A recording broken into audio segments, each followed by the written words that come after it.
नमस्कार दोस्तों, target with PS Parihar channel में आपका स्वागत है। आइए शुरू करते हैं और देख लेते हैं कि दैनिक सायंकाल समाचार के इस वीडियो में विद्यार्थी जीवन से संबंधित कौन कौन सी सूचनाएं हैं। तो वीडियो को जल्दी से लाइक कर दें, शेयर कर दें और जिन छात्रों ने चैनल को अभी भी सब्सक्राइब न किया हो तो जल्दी से सब्सक्राइब करें ताकि आप लोगों को इसी प्रकार की ऑथेंटिक अपडेट से सबसे पहले मिलती रहे। चलिए शुरू करते हैं। बात करते हैं सबसे पहले कल होने वाले धरना प्रदर्शन की। प्रतियोगी छात्रों के द्वारा ऐलान किया गया है। यहाँ पर ये आप लोग देख सकते हैं, टीजीटी पीजीटी की जो वैकेंसी आई थी 2022 में, उसी वैकेंसी में 25,000 पदों को जोड़ने की ये मांग की जा रही है। चूंकि टीजीटी पीजीटी की एग्जाम डेट्स का ऐलान कर दिया गया है, इस साल परीक्षा नहीं हो रही है। अब ये परीक्षा अप्रैल के महीने में होगी, जो जानकारी दी गई है। और यहाँ पर लिखा है कि टीजीटी पीजीटी 25,000 पदों का डाटा माध्यमिक शिक्षा मंत्री द्वारा स्पष्ट किया गया है। ऐसे में 4,163 पदों पर ही विज्ञापन जारी करना विद्यालय में अध्ययनरत छात्रों व नौकरी का इंतजार कर रहे युवाओं के लिए दुर्भाग्यपूर्ण है। जब सीट खाली है तो भरने में क्या दिक्कत है। सभी साथियों को अपनी आवाज सरकार तक पहुंचाने के लिए 18 दिसंबर 2024 को सुबह 11 बजे शिक्षा सेवा चयन आयोग एलनगंज पहुंचना है। एडवोकेट अनिल सिंह, प्रदेश अध्यक्ष युवा मंच। धरना प्रदर्शन को लेकर के यहाँ पर प्रशासन को ये पत्र भी लिखा गया है। लिखा, टीजीटी पीजीटी 2022 में 25,000 रिक्त पदों को शामिल करने व ऑफिशियल परीक्षा तिथि घोषित करने तथा असिस्टेंट प्रोफेसर भर्ती के पोर्टल खोलने को लेकर के ज्ञापन के संबंध में आवश्यक कार्रवाई हेतु विषय लिखा है पुलिस आयुक्त को। और टीजीटी पीजीटी 2022 में 25,000 रिक्त पदों को शामिल करने व ऑफिशियल परीक्षा तिथि घोषित करने। ऑफिशियल नोटिस अभी तक जारी नहीं हुई, आपको ये बात याद रखना चाहिए। जो भी जानकारी मिली है वो समाचार पत्रों के माध्यम से मिली है। असिस्टेंट प्रोफेसर भर्ती के पोर्टल खोलने समेत अन्य सवालों को लेकर के शिक्षा सेवा चयन आयोग के अध्यक्ष व सचिव से मुलाकात करने के संबंध में कार्यक्रम है। असिस्टेंट प्रोफेसर भर्ती में कुछ विद्यार्थी जब आवेदन हुआ था तो उनका रिजल्ट नहीं आया था नेट वगैरह का, तो ये विद्यार्थी कह रहे हैं कि पोर्टल खोला जाए, फिर से आवेदन का मौका दिया जाए। तो जब असिस्टेंट प्रोफेसर भर्ती के लिए पोर्टल खोलने की कोशिश हो सकती है तो फिर टीजीटी पीजीटी के लिए भी पोर्टल खोला जा सकता है। नीचे यहाँ पर लिखा है कि युवा मंच के तत्वाधान में टीजीटी पीजीटी विज्ञापन 2022 25,000 रिक्त पदों को शामिल करने, परीक्षा की ऑफिशियल डेट घोषित करने, असिस्टेंट प्रोफेसर भर्ती के पोर्टल खोलने समेत अन्य सवालों को लेकर के शिक्षा सेवा चयन आयोग के अध्यक्ष व सचिव से मुलाकात करने व ज्ञापन देने का कार्यक्रम 18 दिसंबर 2024 11 बजे निश्चित किया गया है। तो कल ये विद्यार्थी जाएंगे, इन्हीं सब मुद्दों को वहां पर रखेंगे कि असिस्टेंट प्रोफेसर भर्ती का भी पोर्टल खोला जाए और टीजीटी पीजीटी का भी पोर्टल खोला जाए और पदों को भी जोड़ा जाए। वहीं पर शिक्षा मंत्री का जो आज का बयान था सदन में, उससे विद्यार्थी काफी आहत हैं। और यहाँ पर देख सकते हैं ट्विटर पर लगातार लोग ट्वीट कर रहे हैं कि बेसिक में एक तरफ समाचार पत्रों के माध्यम से जानकारी दी जा रही है कि 69,000 प्राथमिक विद्यालय सिर्फ एक शिक्षक के भरोसे चल रहे हैं। वहीं पर शिक्षा मंत्री के द्वारा कहा जा रहा है कि शिक्षक भर्ती को लेकर के कोई भी सरकार का प्रस्ताव नहीं है।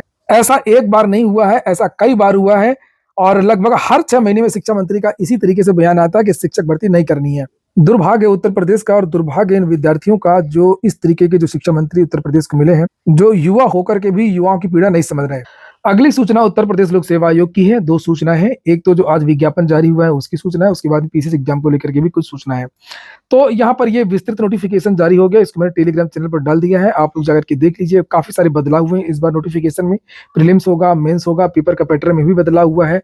और यहाँ पर ये जो विज्ञापन देख रहे हैं ये पुराना वाला है। पुराने वाला मैंने इसलिए दिखाया कि तब क्या होता था और इस बार क्या हुआ है। पहले जो पेपर हुआ करता था उसका पैटर्न ये है, जिसे आप लोग यहाँ पर देख सकते हैं। अब इससे कोई खास मतलब नहीं है। नया विज्ञापन देखते हैं जो आज जारी हुआ है। तो ये नया वाला विज्ञापन है और इसमें जो प्रमुख तारीखें पहले वो देख लीजिए। आज से इसके आवेदन शुरू हो गए हैं 17 तारीख से, इसकी लास्ट डेट भी 17 तारीख की है, 17 जनवरी। केवल कुछ खास चीजें जल्दी से देख लेते हैं क्योंकि कुछ और भी सूचनाएं हैं। आप लोग वीडियो को लास्ट तक जरूर देखिएगा। सुबह की जो 60 नोटिस जारी हुई थी उसमें जानकारी दी गई थी कि जो पद हैं उनकी संख्या 604 है और उसके पहले जानकारी दी गई थी कि 550 पद हैं। तो लगभग 62-64 जो पद हैं वो बढ़ गए हैं। और यहाँ पर ये अर्हता अलग अलग आप लोग देख लीजिए। सहायक अभियंता यांत्रिक सिंचाई एवं जल संसाधन विभाग, इसमें जो अनिवार्य अर्हता है यही महत्वपूर्ण होती है। सरकार द्वारा मान्यता प्राप्त किसी संस्था या विश्वविद्यालय से यांत्रिक अभियंत्रण में उपाधि रखता हो और इंस्टीट्यूट ऑफ इंजीनियर्स इंडिया का मैकेनिकल इंजीनियरिंग ब्रांच का एक एसोसिएट मेंबर हो, ये योग्यता होनी चाहिए इस विभाग के लिए। तो कुल मिलाकर के बीटेक या बीई हो जो विद्यार्थी, वो विद्यार्थी इसमें आवेदन कर सकते हैं। एक और पद है यहाँ पर सहायक अभियंता एई का सिविल का, उत्तर प्रदेश जल निगम से ये वैकेंसी है। इसमें किसी व्यक्ति की सेवा में सिविल शाखा में, चूंकि ये सिविल की वैकेंसी है तो सिविल शाखा में सीधी भर्ती द्वारा तब तक भर्ती नहीं किया जाएगा जब तक कि वह उक्त प्रयोजन के लिए सरकार द्वारा मान्यता प्राप्त किसी संस्था या विश्वविद्यालय से सिविल अभियंत्रण में स्नातक, इसमें भी बीटेक मांगा है सिविल से, या समकक्ष की उपाधि रखता हो, बीटेक या बीई वगैरह कुछ भी, और उसमें अभियंता संस्था Bharat institute of engineers India की सहायक अभियंता सदस्यता परीक्षा एसोसिएट मेंबरशिप का भाग ए और बी उत्तीर्ण न किया हो। अधिमानी अर्हता रहती है, इससे कोई खास मतलब नहीं होता है। ये डिग्रियां जिसके पास होती हैं जैसे राष्ट्रीय कैडेट कोर वगैरह, तो जब 2 विद्यार्थियों के नंबर बराबर होते हैं तब उनको अधिमान दिया जाता है।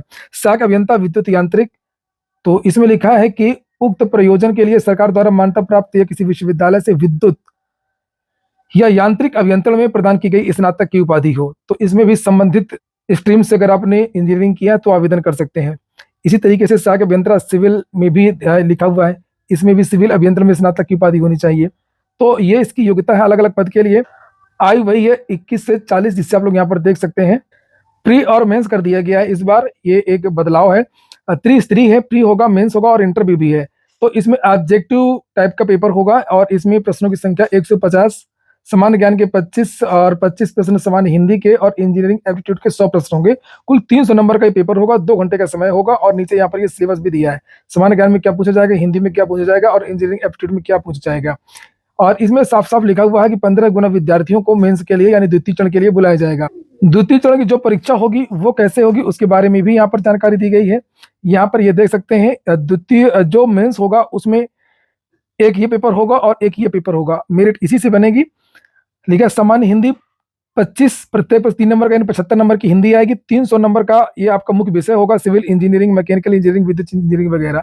टोटल पूर्णांक हो गया आपका 375, 2.5 घंटे का समय मिलेगा। फिर दूसरा पेपर होगा मेंस में, एक समान अध्ययन का फिर से पेपर है, ये समान हिंदी का था, ये समान अध्ययन का है 75 नंबर का, और फिर से मुख्य विषय का 375 का एक, 375 का एक, और उसके बाद में आपका 100 नंबर का इंटरव्यू होगा। तो सेम पिछली बार की तरह से हो गया जैसे पिछली बार हुआ करता था। यहाँ पर बस इसमें यह है कि जो प्रीलिम्स का जो पेपर हुआ है वो स्क्रीनिंग जो टेस्ट है वो इसमें शुरू कर दिया गया है केवल, और कोई खास अंतर नहीं है। 100 नंबर का इंटरव्यू पहले भी होता था, 100 नंबर का इंटरव्यू इस बार भी होने जा रहा है। 850 अंक आपका पूर्णांक हो जाएगा। अगली सूचना भी यूपीपीएससी की ही है। लिखा है यूपीपीएससी पीसीएस परीक्षा के दिन निरस्त रहेंगी 14 ट्रेन, अभ्यर्थियों की बढ़ सकती है मुश्किलें। 22 दिसंबर को उत्तर प्रदेश में पीसीएस की परीक्षा, विद्यार्थियों के जो सेंटर हैं वो दूर दूर भेजे गए हैं इस बार, इसलिए विद्यार्थी थोड़ा सा सतर्क रहें। लिखा उत्तर प्रदेश लोक सेवा आयोग की प्रारंभिक परीक्षा 22 दिसंबर को प्रस्तावित है और इसी दिन 14 ट्रेन निरस्त रहेंगी। ऐसे में आवागमन में अभ्यर्थियों को परेशानी का सामना करना पड़ सकता है। लिखा है कि कोहरे के कारण पहले से ही बरेली होकर गुजरने वाली 18 ट्रेन निरस्त चल रही हैं।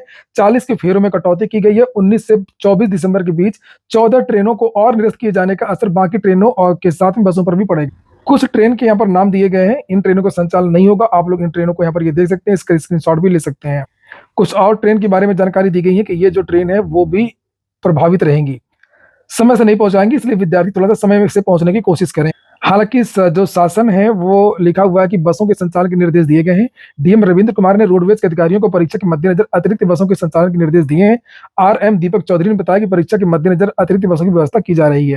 एनटीए को लेकर के बड़ी खबर है। एनटीए वैसे भी बदनाम संस्था है, नीट पेपर लीक, बहुत सारे पेपर लीक में एनटीए का नाम आया, और आज ये घोषणा की गई है शिक्षा मंत्री धर्मेंद्र प्रधान के द्वारा कि जो एनटीए है वो अब उच्च शिक्षा प्रवेश परीक्षाओं पर ही ध्यान केंद्रित करेगा, भर्ती एग्जाम से नहीं करवाएगा। यहाँ पर ये देखिए लिखा है नेशनल टेस्टिंग एजेंसी अब 2025 से भर्ती परीक्षाओं का आयोजन नहीं करेगा। शिक्षा मंत्री धर्मेंद्र प्रधान की ओर से दिए गए बयान के मुताबिक एनटीए केवल उच्च शिक्षा के लिए प्रवेश परीक्षा आयोजित करने तक ही सीमित रहेगा और अगले साल से कोई भी भर्ती परीक्षा आयोजित नहीं करेगा। लिखा है कि इस साल की शुरुआत में गठित एक उच्च स्तरीय पैनल की सिफारिश पर आधारित परीक्षा सुधार के तहत यह निर्णय लिया गया है और इसके साथ ही मंत्रालय स्वास्थ्य मंत्रालय के साथ इस बारे में बातचीत भी कर रहा है कि क्या परीक्षा पारंपरिक पेन और पेपर आधारित मोड पर आयोजित की जानी चाहिए। एनटीए ज्यादातर जो परीक्षाएं होती हैं वो ऑफलाइन करवाता है पेन पेंसिल से, और उसमें पेपर लीक की समस्या रहती है। इसीलिए अब ये केंद्र सरकार की कोशिश है कि ज्यादातर जो परीक्षाएं हों वो ऑनलाइन हो, लेकिन ऐसा नहीं है कि ऑनलाइन जो पेपर होता है वो बहुत साफ सुथरा होता है, ऑनलाइन में भी बहुत सारे विवाद रहते हैं। सीयूईटी को लेकर के भी बयान आया शिक्षा मंत्री का। सीयूईटी साल में एक बार ही होगा। अंतिम सूचना है रेलवे की। रेलवे सब इंस्पेक्टर का जो एग्जाम हुआ है उसको लेकर के ये नोटिस जारी की गई है और लिखा है कि जो विद्यार्थी हैं वो क्वेश्चन पेपर वगैरह अपना 17 तारीख से लेकर के 22 दिसंबर तक देख सकते हैं। आज की वीडियो में इतना ही। पूरा वीडियो सुनने के लिए बहुत बहुत धन्यवाद।